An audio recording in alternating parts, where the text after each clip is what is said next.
The title of Duke of Rothesay and the other Scottish titles which I've had the honour to carry for so long, I now pass to Catherine. The pen moved only once, yet that single stroke altered the balance of the monarchy. Behind a locked door at Windsor Castle, King Charles signed a decree granting Catherine unprecedented authority over the future direction of the crown. No public announcement had been prepared, no family vote had been taken, and when the document was finally placed before William, Camilla, and the senior royals, the silence revealed something terrifying. Charles had already made the decision irreversible. Before we go deeper into what this really means for the royal family, make sure to subscribe so you don't miss a single update. Charles watched every face before lowering his hand. Catherine sat opposite him, tense, while Prince William stared at the crimson folder. Queen Camilla remained rigid beside the monarch. Princess Anne and Prince Edward had surrendered their phones outside, and the aides waited beyond the doors. No one could slow what had begun. The room seemed colder, but nobody dared look toward the locked entrance. The king opened the folder and named the Royal Continuity Decree. This was a royal order designed to guide the monarchy through a transfer of power. By signing it, he appointed Catherine as guardian of the crown's future, giving her authority over royal standards, family representation, succession preparation, and working royals during any transition. The decree did not change who would inherit the throne. William remained the heir, but it placed his wife at the centre of preparing his reign. William read the first page twice. Pride crossed his face, then vanished beneath alarm. His father had elevated Catherine without warning. She kept her hands locked beneath the table, understanding that the honour carried danger. Relatives with decades of service would now answer to her, and every decision could divide the family. Camilla broke the silence. She asked why the order had been drafted in secret, and why she had learned of it only after the signature.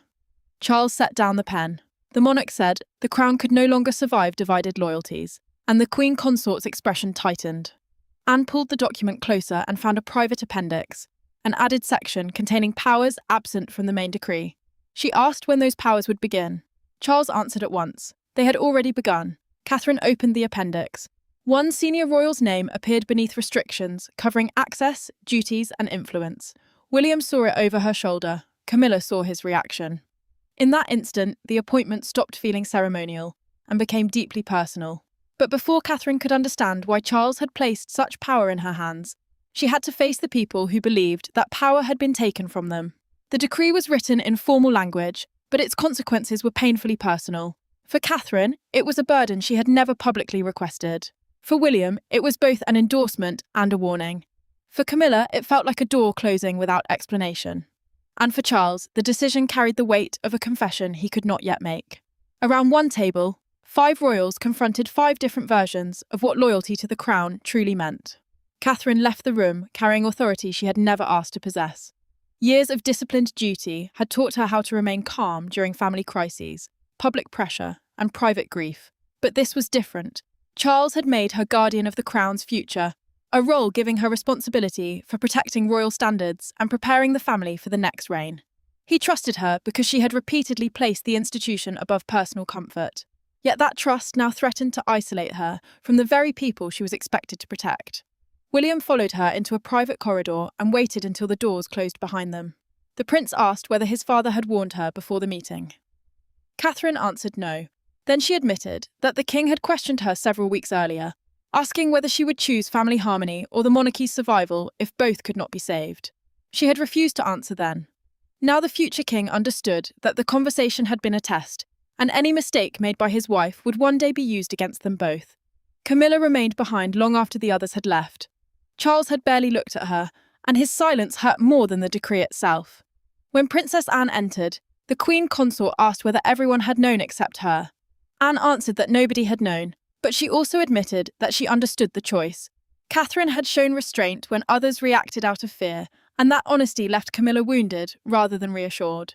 The Princess Royal stayed beside her, yet neither woman pretended the resentment had disappeared. Edward finally broke the uncertainty through a documented briefing note kept with the signed order. Prince Edward explained that 2 constitutional advisors had witnessed the decree weeks earlier. These advisors were specialists who helped ensure royal decisions remained workable within the monarchy's established rules. Charles had not acted in sudden anger. He had protected the plan carefully, waiting only for the final signature. Catherine returned to the appendix and discovered her first responsibility. She would review every senior working royal's private privileges, including access to sensitive letters, royal residences, and future state planning. William saw her expression change. The prince realised this power had not been created only to prepare his wife for the future. Something had already gone wrong inside the family, and his father had built the decree to stop it from happening again. The truth lay not in the document Charles had signed, but in the private incident that had convinced him the monarchy could no longer continue as before. Every royal rupture has a moment that appears insignificant until history looks back and recognises the warning. For Charles, that moment came during a private succession rehearsal at Buckingham Palace. A confidential plan meant for only 4 people appeared in the hands of someone who had never been authorised to see it. Catherine discovered the breach. William demanded answers, and before the night ended, the king understood that the greatest danger to continuity was not outside the palace. It was already moving through its corridors. 3 months before the decree, Charles had ordered a confidential rehearsal covering the first 72 hours of William's eventual accession. The exercise was designed to prepare the family for the moment the future king inherited the throne, including urgent duties, public messages, household changes, and the protection of the younger royals. Only the king, William, Catherine, and Princess Anne were permitted to read the complete framework. That restriction mattered, because one leaked page could expose private fears, planned roles, and divisions the palace had fought to conceal. Catherine approached the task with quiet discipline. She assessed how George, Charlotte, and Louis would be protected, how royal staff would respond, and how the family could remain united during a sudden transfer of power. Charles read her recommendations twice. The monarch admired their restraint, then ordered every page sealed because the plan touched the monarchy's most sensitive question: who would hold influence when his reign ended? The warning arrived the following evening. During a formal reception, Catherine noticed Camilla's private secretary carrying a copied page from the framework. She removed it without causing a public disturbance and confronted the aide inside an empty anteroom. The Princess of Wales demanded to know who had authorised the copy. The secretary hesitated, then named the Queen Consort. Camilla faced Charles before midnight. She insisted that she had requested only enough information to protect him and understand what would happen to her household under William. The king heard the fear in her voice, but the secrecy cut deeper than the curiosity. She had bypassed him, and that choice made affection feel dangerously close to unauthorised power. William's anger erupted soon afterward. The prince accused his father of allowing private influence to replace clear authority. Charles answered sharply, warning him not to confuse concern with betrayal. Yet later the monarch sat alone with the copied page and understood that his son was not fighting for control. He was terrified that unclear boundaries could poison his future reign before it even began. Anne delivered the final truth during a recorded private consultation with her brother. The Princess Royal told him that no one had been formally empowered to defend the line between marriage, loyalty, duty, and institutional survival. Charles then chose Catherine, because she had found the breach, protected the secret, and refused to exploit Camilla's humiliation. When Camilla finally understood that one private mistake had reshaped her place in the monarchy, she demanded to hear the verdict directly from Catherine. There were no courtiers inside the room, no secretaries to soften the language, and no king to interrupt what needed to be said. Camilla entered, believing Catherine had accepted power at her expense.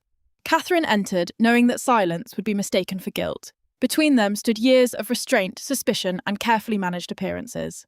Then Camilla moved a chair away from the table, sat directly opposite her, and asked the question no one else had dared to voice. Camilla had requested the meeting at Clarence's house, insisting that the conversation remain private. Catherine agreed only after making one condition clear: no aides, no written notes, and no recordings. Clarence's house was the Queen Consort's official London residence, but inside that closed room, it carried no protection. Titles could not soften what had happened. Both women knew the decree had already changed their relationship. Camilla spoke first. She said she understood why the monarchy needed preparation for William's reign, but she could not accept being judged through an order she had never been allowed to challenge.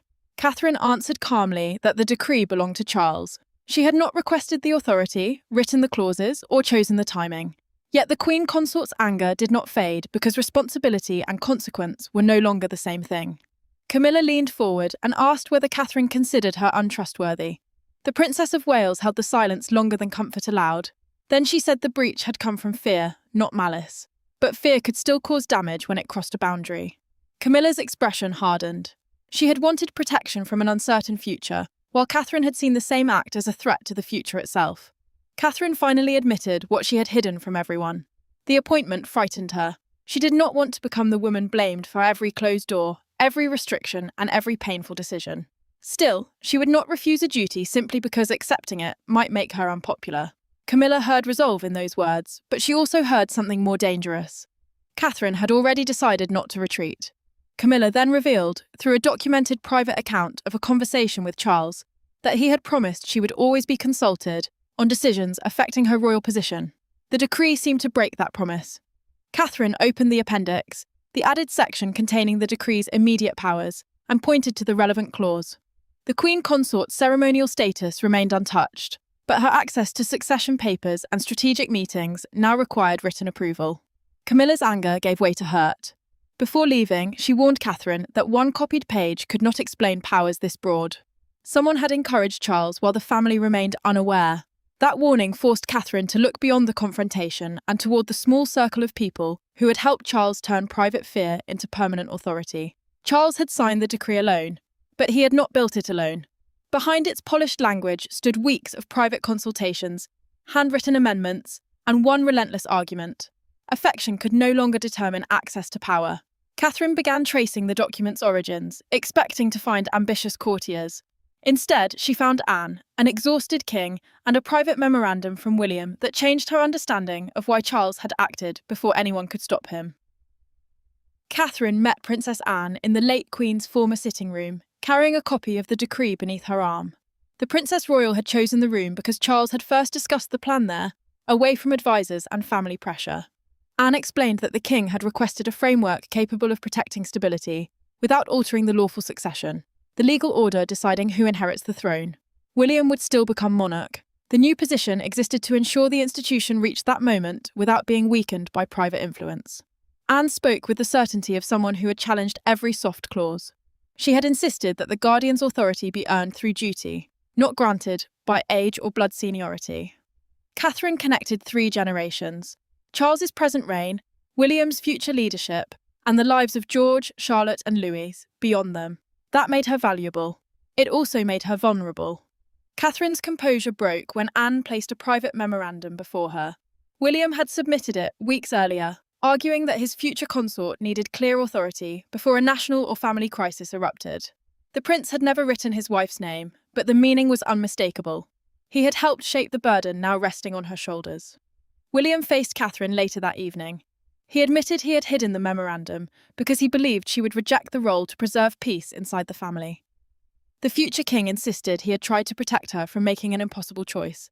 Catherine answered that protection without consent could become another kind of betrayal. He had trusted her strength while denying her the right to decide how that strength should be used. Anne then showed Catherine the king's handwritten amendment. It stated that the guardian could privately challenge even the sovereign when a decision threatened continuity. The role was not ceremonial. It gave her the right to confront the monarch himself. A second clause allowed her to suspend access to confidential planning whenever trust had been compromised. Charles had underlined 2 words in dark ink: without exception. Catherine understood the cost immediately. Her first review removed one royal household from the forthcoming Strategic Council. The decision reached Camilla before Charles could explain it, turning policy into humiliation within minutes. The decree had begun as a safeguard on paper, but the first name removed from the council proved that Catherine's authority could now alter lives in real time. The monarchy did not feel different when the decree was signed. It felt different when the first door remained closed. Camilla arrived at Eswald for the Crown Strategy Council, expecting her usual place beside Charles, only to find her name absent from the attendance card. Catherine had approved a smaller meeting under the new security rules. Charles had allowed it, and as Camilla stood before the sealed entrance, the humiliation of the decree became something far more painful than formal language. Catherine's first decision had reduced the gathering to Charles, William, Anne, Edward, and herself. While the document breach was formally reviewed, the Crown Strategy Council was a private meeting used to prepare the monarchy for future crises and changes of reign. Because the discussion concerned succession readiness rather than public ceremony, Catherine believed every person inside needed unquestioned clearance. The restriction was temporary, but it began immediately. That made the decision feel less like caution and more like judgment. Camilla read the attendance card without speaking. She folded it once, handed it back, and walked away with her dignity intact. Inside the room, Charles heard her footsteps fading along the corridor. The king did not rise. He kept both hands on the table and told himself that remaining seated protected the process. Yet every second of silence made his choice feel more personal. William noticed the strain on his father's face, while Catherine understood that the first use of her authority had already wounded someone. Camilla confronted Charles after the council ended. She asked whether being his wife still carried trust, or whether the decree had reduced their marriage to ceremony. The monarch answered that he loved her, but love could not become automatic clearance into every matter of the crown. The queen consort heard the distinction, yet it offered no comfort. To her, the closed door proved that affection and influence had finally been separated, and she had been left on the weaker side. Catherine then received a documented security review that exposed an older breach. Another copied paper had circulated months before the succession rehearsal, proving the recent incident was not the beginning. The earlier document concerned future residence arrangements after William became king. Staff inside Camilla's household had passed it among themselves because they feared losing their homes, duties, and positions when the next reign began. Catherine felt the entire crisis shift beneath her. Camilla had crossed a boundary, but frightened employees and uncertain futures had fueled the secrecy. Charles had also avoided explaining what would happen, allowing fear to grow where clear leadership should have stood. The Princess of Wales realised she had been given the power to manage consequences, while the king had escaped the hardest conversations. For the first time since receiving the decree, Catherine stopped asking what authority Charles had given her, and began asking what responsibility he had tried to escape. Catherine entered the king's private library carrying the decree, but she did not sit when Charles invited her to. There were no lawyers, no household officials, and no family members waiting beyond the door. Only a father-in-law, a future queen, and the cost of a decision neither could undo. Catherine placed the document on his desk and told Charles that she would serve the crown, but she would not become the shield behind which he avoided painful conversations with his own family. Charles felt the accusation before he answered it. Catherine told him the guardian role could survive only if the family saw it as a stabilising duty, not a weapon aimed at Camilla or anyone who disagreed with the palace. The guardian was the person charged with protecting royal standards and preparing the monarchy for transition. If that authority became linked with punishment, every decision Catherine made would deepen the very divisions she had been asked to prevent. The king admitted the truth slowly.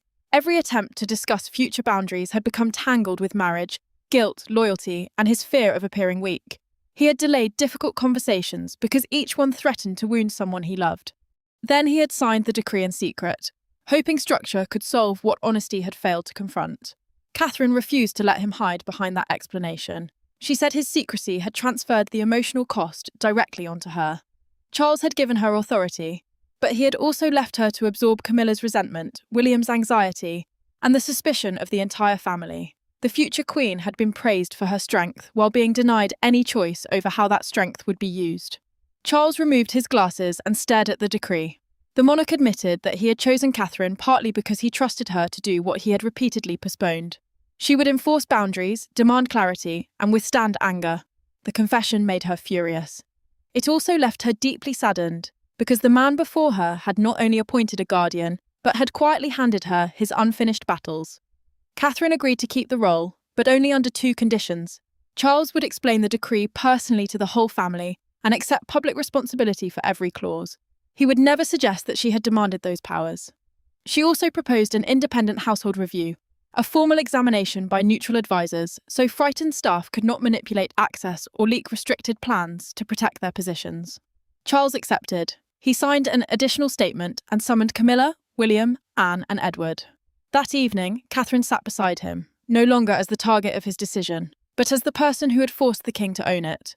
The family's private reckoning was complete, but by morning the sealed decree had escaped the palace, and the country would give it a meaning of its own.